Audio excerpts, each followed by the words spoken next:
جس کے پاس میرا ذکر ہوا اور اس نے مجھ پر درود پاک نہ پڑھا اس نے جنت کا راستہ چھوڑ دیا۔ صلو علی الحبیب صلی اللہ تعالی علی محمد صلی اللہ علیہ وآلہ وسلم۔ 25واں پارہ سورہ حامیم السجدہ، آیت نمبر 47، 48، 49، 50۔ اعوذ باللہ من الشیطان الرجیم، بسم اللہ الرحمن الرحیم۔ الیہ یرد علم الساعة وما تخرج من ثمرات من اکمامها وما تحمل من انثى ولا تدع الا بعلمه وَيَوْمَ يُنَادِيهِمْ أَيْنَ شُرَكَائِي قَالُوا آذَنَّاكَ مَا مِنَّا مِنْ شَهِيدٍ وَضَلَّ عَنْهُمْ مَا كَانُوا يَدْعُونَ مِنْ قَبْلُ وَظَنُّوا مَا لَهُم مِّن مَّحِيصٍ لَا يَسْأَمُ الْإِنسَانُ مِنْ دُعَاءِ الْخَيْرِ وَإِن مَّسَّهُ الشَّرُّ فَيَئُوسٌ قَنُوطٌ وَلَئِنْ أَذَقْنَاهُ رَحْمَةً مِنَّا مِن بَعْدِ ضَرَّاءٍ مَّسَّتْهُ لَيَقُولَنَّ هَٰذَا لِي وَمَا أَظُنُّ السَّاعَةَ قَائِمَةً وَلَئِن رُّجِعْتُ إِلَىٰ رَبِّي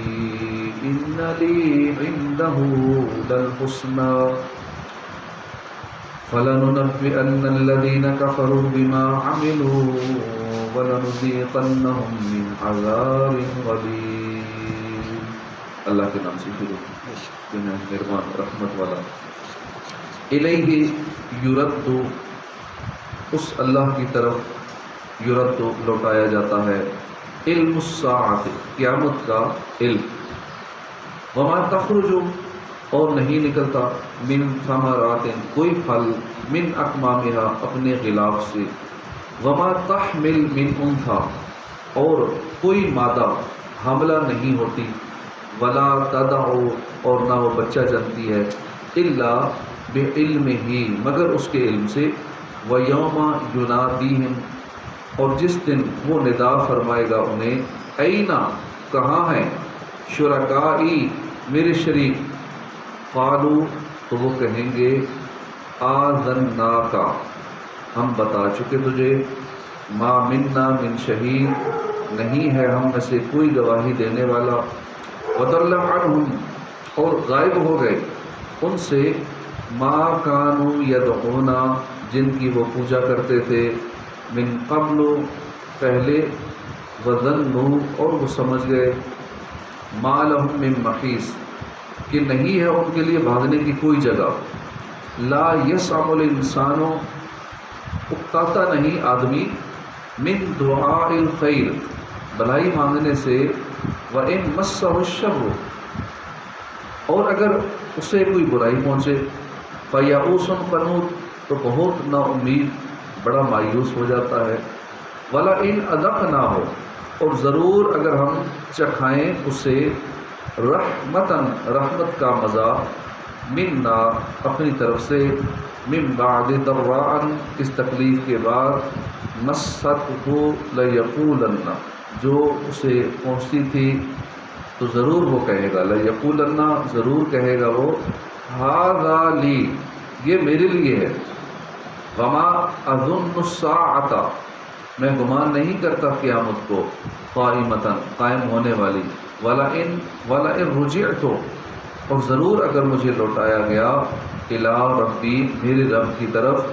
اِنَّ لی، تو بے شک میرے لیے، عندہ، اس کے پاس بھی، للحسنیٰ، ضرور بھلائی ہی ہے، فَلَنُنَبِّئَنَّ الَّذِينَ، تو ضرور ہم بتا دیں گے ان لوگوں کو جنہوں نے کفروا، کفر کیا، بما عملوا، جو انہوں نے عمل کیے، وَلَنُذِيقَنَّهُم مِّنْ عَذَابٍ غَلِيظٍ، اور ضرور ہم انہیں چکھائیں گے سخت عذاب سے۔ ترجمہ کنز العرفان۔ قیامت کے علم کا حوالہ اللہ ہی کی طرف لوٹایا جاتا ہے، اور کوئی پھل اپنے غلاف سے نہیں نکلتا، اور نہ کوئی مادہ حاملہ ہوتی ہے اور نہ وہ بچہ جنتی ہے مگر اس کے علم سے۔ اور جس دن وہ انہیں ندا فرمائے گا میرے شریک کہاں ہیں، تو کہیں گے ہم تو اس سے کہہ چکے ہیں کہ ہمیں کوئی گواہ نہیں ہے۔ اس سے پہلی آیت میں فرمایا گیا کہ جو نیکی کرتا ہے وہ اپنی ذات کے لیے ہی کرتا ہے، اور جو برائی کرتا ہے وہ اپنے خلاف ہی برا کرتا ہے۔ ٹیڑھا سیدھا کرنا۔ اس سے مراد یہ تھی کہ ہر ایک کو اس کے اعمال کی جزا قیامت کے دن ملے گی۔ اب گویا کہ کسی نے سوال کیا کہ قیامت کب واقع ہوگی؟ اس کے جواب میں ارشاد فرمایا گیا کہ جب کسی سے قیامت کے بارے میں پوچھا جائے کہ وہ کب واقع ہوگی تو اس پر لازم ہے کہ وہ یہ جواب دے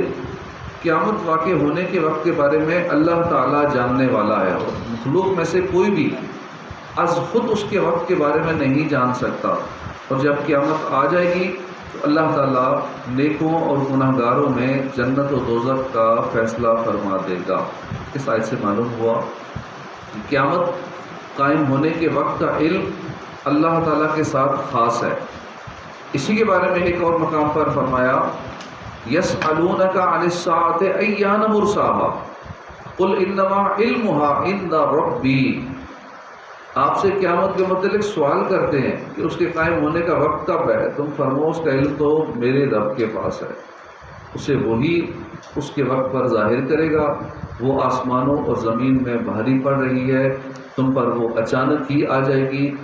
آپ سے ایسے پوچھتے ہیں گویا آپ اس کی خوب تحقیق کر چکے ہیں، تم فرماؤ اس کا علم تو اللہ ہی کے پاس ہے، لیکن اکثر لوگ نہیں جانتے۔ علامہ احمد صاوی رحمۃ اللہ علیہ فرماتے ہیں قیامت قائم ہونے کے وقت کا علم اللہ تعالیٰ کے ساتھ خاص ہونا اس بات کے منافی نہیں ہے کہ رسول اللہ صلی اللہ علیہ وسلم اس وقت تک دنیا سے تشریف نہ لے گئے جب تک اللہ نے آپ کو جو کچھ ہو چکا اور جو کچھ ہو رہا ہے، جو کچھ آئندہ ہونے والا ہے، اس کا علم نہ عطا فرما دیا۔ اور اسی میں سے قیامت قائم ہونے کے وقت کا علم ہے۔ البتہ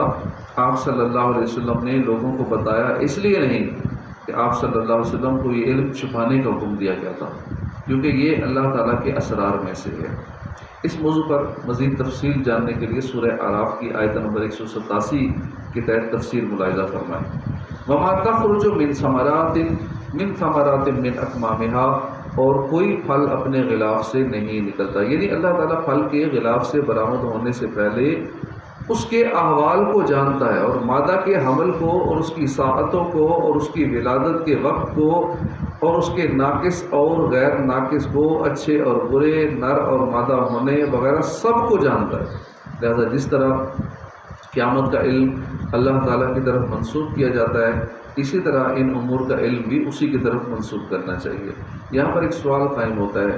کہ اولیاء کرام اور اصحاب کشف بسا اوقات ان امور کی خبریں دیتے ہیں اور صحیح واقع ہوتی ہیں، بلکہ کبھی نجومی اور کاہن بھی ان امور کی خبریں دیتے تھے، تو پھر ان امور کا علم اللہ کے ساتھ خاص کیسے ہوا؟ اس کا جواب یہ ہے کہ نجومیوں اور کاہنوں کی خبریں تو محض ایک اٹکل کی باتیں ہیں جو اکثر و بیشتر غلط ہو جایا کرتی ہیں، اس لیے وہ علم ہی نہیں بلکہ بے حقیقت باتیں ہیں۔ اور اولیاء کرام کی خبریں بے شک صحیح ہوتی ہیں اور وہ علم سے فرماتے ہیں، لیکن یہ علم جو ہے یہ ان کا ذاتی نہیں ہوتا، اولیاء کرام کا یہ کسی کا بھی علم ذاتی نہیں ہے، اللہ کی طرف سے عطا کرتا ہے۔ تو حقیقت میں یہ اللہ ہی کا علم ہے، غیر کا نہیں ہے۔ وَيَوْمَ يُنَادِيهِمْ، اور جس دن وہ انہیں ندا فرمائے گا۔ ارشاد فرمایا کہ حبیب صلی اللہ علیہ وسلم یاد کریں کہ جس دن اللہ تعالیٰ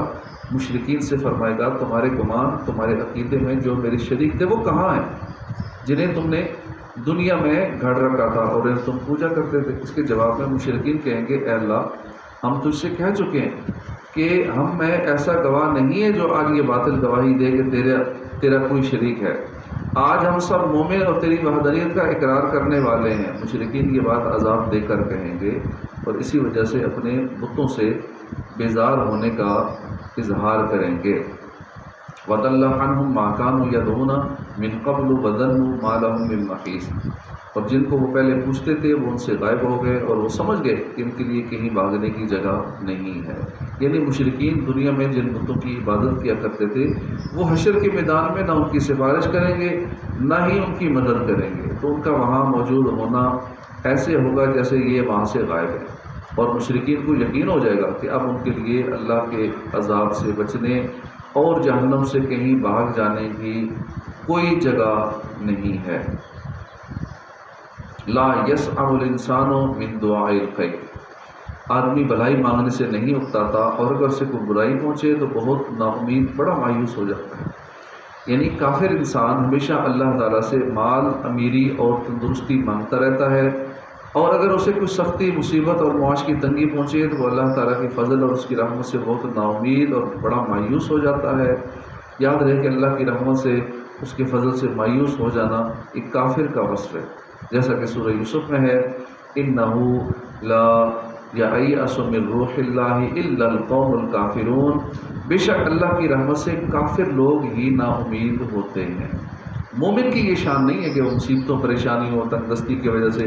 اللہ تعالیٰ کی رحمت سے مایوس ہو جائے۔ حضرت عبداللہ بن مسعود رضی اللہ عنہ سے روایت ہے، رسول کریم صلی اللہ علیہ وسلم نے فرمایا، جو گناہ گار آدمی اللہ کی رحمت کی امید رکھتا ہے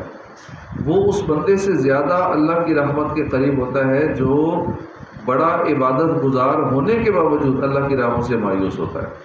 اور اللہ تعالیٰ کا اطاعت گزار ہونے کے باوجود یہ امید نہیں رکھتا کہ اسے اللہ کی رحمت ملے گی۔ مراد یہ ہے کہ اللہ تعالیٰ سے اچھی امید رکھنی چاہیے، یہ نہیں کہ آدمی عمل کر کے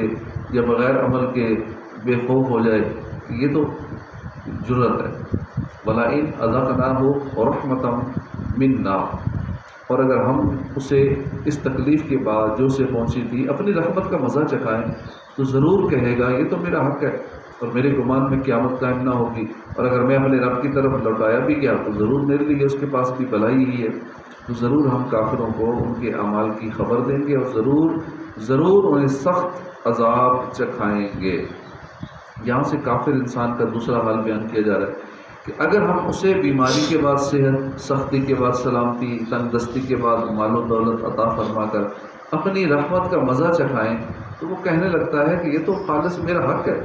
جو مجھے ملا ہے، اور میں اپنے عمل کی وجہ سے اس کا مستحق ہوا ہوں، اور میرے گمان میں قیامت قائم نہ ہوگی۔ اور اگر بالفرض مسلمانوں کے کہنے کے مطابق قیامت قائم ہوئی اور میں اپنے رب کی طرف لوٹایا بھی گیا تو ضرور میرے لیے اس کے پاس بھی دنیا کی طرح عیش و راحت اور عزت و کرامت ہے۔ فرمایا گیا کہ اس کا یہ گمان فاسد ہے، ضرور ہم ان کے قبیح اعمال، ان اعمال کے نتائج اور جس عذاب کے وہ مستحق ہیں اس سے انہیں آگاہ کر دیں گے، اور ضرور انہیں انتہائی سخت عذاب چکھائیں گے۔ صدق اللہ العظیم۔ صلو علی الحبیب صلی اللہ تعالی علی محمد صلی اللہ علیہ وآلہ وسلم۔